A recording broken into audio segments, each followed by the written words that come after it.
Welcome back to the 27. This is a setup analysis for the BMW M4 GT4, one of the surprise releases with patch 1.2. It certainly is an interesting car, so we'll be taking a closer look at it. I'll be relaying my findings during testing, and we're going to go take a look at telemetry as well, where I made even more interesting discoveries. According to the BMW Motorsports website, BMW engineers, quote, poured their heart and soul into the car with impressive results. It was crowned Race Car of the Year at the Professional Motorsports World Expo, due in large part to its impressive 33 class wins and 100 podiums the world over. As far as AMS2 is concerned, the defining characteristic of the M4 is its inline-6 3.0-liter turbocharged engine, and in particular, how this car feels during corner exit. What we have in game now is the second iteration of the car. Upon release, when I drove it, I could tell there was something not quite right about how the rear end felt. It was difficult to keep the car in a straight line, and thus the power down, just losing gobs of time. The version was adjusted through a series of patches over the previous month for some minor things, according to the changelog, but nothing specific to what I felt might have been the issue. The best way I can describe it is that from mid-corner to exit, the rear of the car simply did not want to stop. It did not want to sit down, even after you straightened out the front. It just kept going right when you want to put the power down, and it required an almost routine countersteer, which ruined every corner. The current version still has this feeling, albeit a bit more muted, and to be completely honest, it was difficult for me to pinpoint the exact issue using telemetry, so this build is more based on feel than from crunching data, so to speak.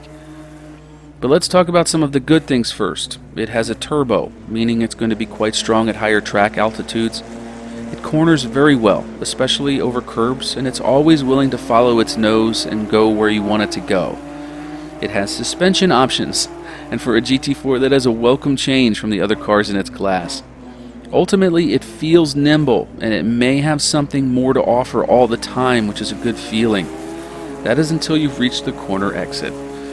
One of the most difficult things about setting up a car is judging whether a suspension package is too soft or too stiff overall. Generally speaking, in the world of sim racing, the mantra is softer means more grip, and more grip good. But why are high-performance race cars stiff then? Well, that's because going soft in cars like GT4s means the chassis itself is moving a lot more. And this chassis movement delays reaction to wheel inputs. You may need to change the attitude and direction of the car quickly on track. With a soft package, it slows it down. Think about a chicane. You want the car to go left and then quickly go right and then get on the power. You don't want to have to turn right and wait for the car to roll and then get on the power. In the case of the M4, you had to wait, and if you didn't wait long enough, you know that turbo I mentioned earlier? Well, when that thing kicks in with a none too shabby amount of torque, it unlocks the differential, causing power on oversteer. The traction control kicks in, and then before you know it, you're 2 car lengths further behind. One of the ways you can easily tell if a car might be too soft or too stiff for that matter is looking at the difference between the tire temperatures left to right on each axle. Most tracks are either clockwise or counterclockwise, meaning they'll have more left-hand turns or more right-hand turns respectively. Tracks with a figure 8 pattern like Suzuka are an exception. Depending on the track and the track orientation, the closer the temperatures are together indicates softness, the farther apart indicates stiffness. With the M4, the way it seemed to roll on corner exit, especially in the rear, and based on the tire temperatures and some good old-fashioned testing, it clued me into what was going on. The rear of the car was way too soft compared to the front. We want to go stiff. That's what she said. So let's take a look at the data. Alright, this is Racing Sim Tools, and as you can see I posted 2 sessions here, one with the defaults at the top, one with the custom package at the bottom. Comparing the fast laps, I'm looking at about 0.8 seconds faster with the custom package. Not a huge amount, but over a 10 lap stint, that's not too bad. So the first thing I wanted to take a look at was the modal analysis screen, and when I was talking about a stiff versus soft rear end. One of the things that stood out for me was this bottom graph here, and that's called warp. Now, going over this page, this is basically what's happening with the chassis when you're driving along the track, and that sounds hyper fascinating, doesn't it? We all know roll, we all know pitch, the roll being the side-to-side movement of the car, the pitch being the front-to-back movement. We have heave, which, you know, is up and down, and then we have warp, which in layman's terms would be like a twisting of the chassis. So let's compare this with the custom build. And you can see that in a lot of places the M4 was warping a lot more than with the custom package. And we can also see some changes in the roll and the pitch. And this is what happened when we stiffened the rear end. I don't think I'm going to get tired of saying that. We're also going to look at and cross-reference that with what's called the pitch and roll gradients.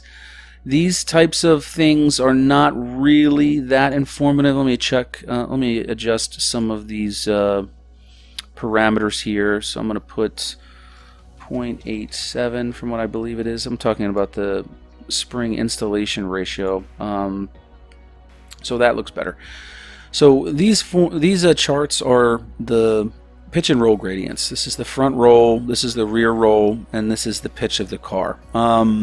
But the more important thing that you want to look at is these figures over in the top right, if you can see them. Let's see. We have a roll gradient of 0.78 in the rear for the M4 in the default package, and then we have a roll gradient of 0.541 in the front with the default package. And you can see we reduced that with the custom package by about 10 in the rear. And I'm not going to get tired of this, am I? This basically is a general indication. Now, what do these numbers mean? They float out in the middle of the air. There are some general principles about roll gradients that we have documentation for. Typically, you're looking at a roll gradient of between 3 and 5 for like a GT3 car. GT4s, you can assume, are going to be a little bit higher than a GT3 just because of the way their suspension packages work. But 0.78 is extremely high, and so that is when I ever identified the problem with the M4. It was just simply too soft in the rear. Then we're going to cross-reference. Let's take a look at the modal analysis here again, and then we're going to cross-reference one of these points where we thought that the warp was a little bit too much. Let's look at Villeneuve, I think. That's actually, it's probably informative at Tosa, because that was a corner that we struggled with at the defaults, and you can see that it warped about 5 millimeters more, and then it had this a warp in the opposite direction. Alright, so that doesn't seem like a lot, but on track that does have impact. So let's cross-reference that exact spot on the track with the the differential. Let's switch that to differential, and you can see that we have some unlocking here going on mid-corner with the BMW, but more importantly, right here where I indicated that little 5 millimeter change in warp, we have an unlocking in the acceleration zone. That killed that entire straight leading after Tosa. And that is an example of what can happen when you have too much torque in the turbo and too much, roll. The car just didn't respond to it well. So when we fixed it, that went away. Look at the custom package. Minimal differential unlocking, which means power down. Let's go and take a look at the gearing, which I thought was really interesting. The thing I want to point out here is the power curve. At the rev limiter, you're at 6,800 RPMs, but when you shift into the gear, you're at 5,300, and you can see that we're not taking advantage of this arc to the best as we can. So if you extrapolate this engine curve, I'm saying that the shift point should be around 6,300 to 6,400 RPM. This will extend this side where you're shifting into a gear, probably bring it around 5,000 RPMs, but you're not going to dip below 400 horsepower like you are over here. So we're going to be able to take advantage of a higher power band. Might gain you a couple of horsepower, which could make the difference in really close racing.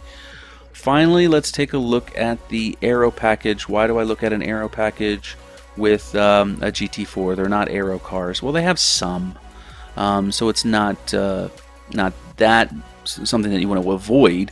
But basically, what I'm going to be looking at here is the downforce tab, center of pressure. Okay, so this is the thing that stuck out for me. We cleaned up a little bit of the rake and made it more stable, or not stable. We heightened the rake a little bit. That helped with some cornering, even though we had a stiffer rear package. But the center of pressure here with the defaults was the thing that really clued me in that there is an issue with the aero balance of the car. If you're looking at up here under normal circumstances, acceleration zones, you're looking at more than 80% in the rear.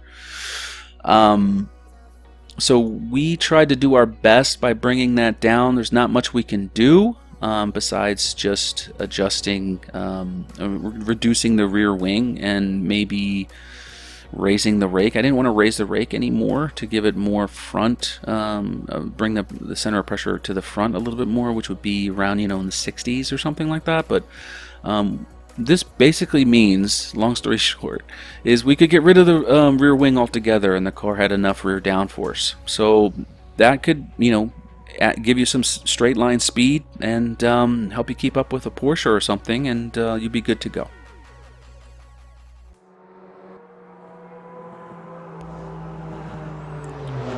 So that's the BMW M4 GT4. I can't say I tuned everything out of the car, but because we figured out what was going on with it, we could make a few adjustments to the car and a few adjustments to our throttle foot, and what we found was something really great. As far as its overall competitiveness in the category, really great at cornering, but it gives up a lot in a straight line. Not sure why. It gave up several car lengths to the Porsche during the straight at Imola, but caught up just fine in other places. So it's not overall outmatched, but it's not dominant either. It has its own place. I think where it's really going to excel is places with higher track altitudes like Spielberg. Coming up, the Omega 99, a car I wasn't looking forward to driving, but I have to be honest, it may be one of my top 10 now, believe it or not. After that, I'm going to start dabbling with the Caterham. Wish me luck on that one. In the meantime, thanks for watching and take care.